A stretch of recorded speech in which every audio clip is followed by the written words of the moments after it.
So, brand new place. We're out in the country now. We took possession of our new property, and you know, we've got this beautiful orchard that we've just inherited. There's one of my puppies. Well, I learned something that, there's some sprinkler repair to be done, some irrigation repair to be done. The couple that we just bought it from, they don't have it on an auto sprinkler. They just put these pop-up risers based on different valve boxes throughout the property. That's all fed from the well. All right, well, that's cool, and it works really, really well. But what I've learned is if you crank on the ball valve full blast right away, you blow heads everywhere. So I'm learning you gotta slowly crank those things up, or I gotta go fishing in the grass for all my blown apart heads and put that shit back together. So we're learning, we're gonna keep learning. We've got all kinds of cool things. You see that really dead thing out there? That's an olive tree that didn't fare so well. Now hang on.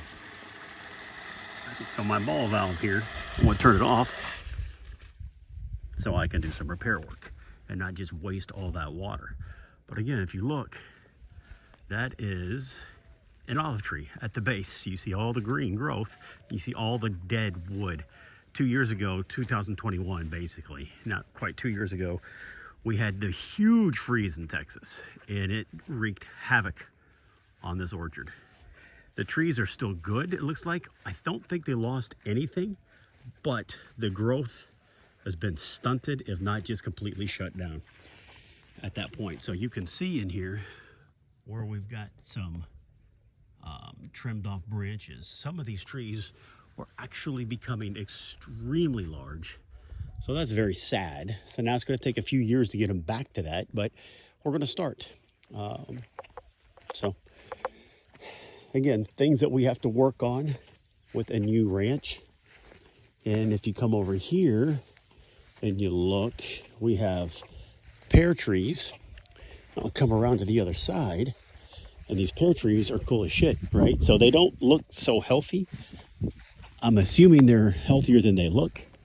I don't know. It's going to take some time, but as you can see, I've got quite a few pears on this tree. Now, they're small.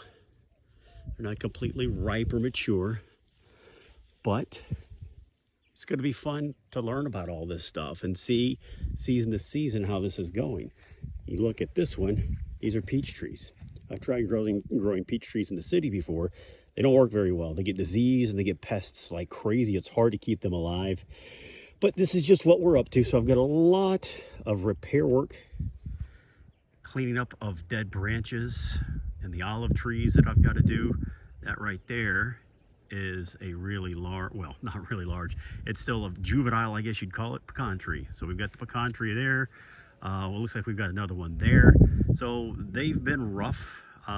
We're gonna bring them back to their former glory, I'm hoping. So there's my second dog, and the dogs are loving it out here. Instead of a half acre in the city, we've got tens of acres out here in the country.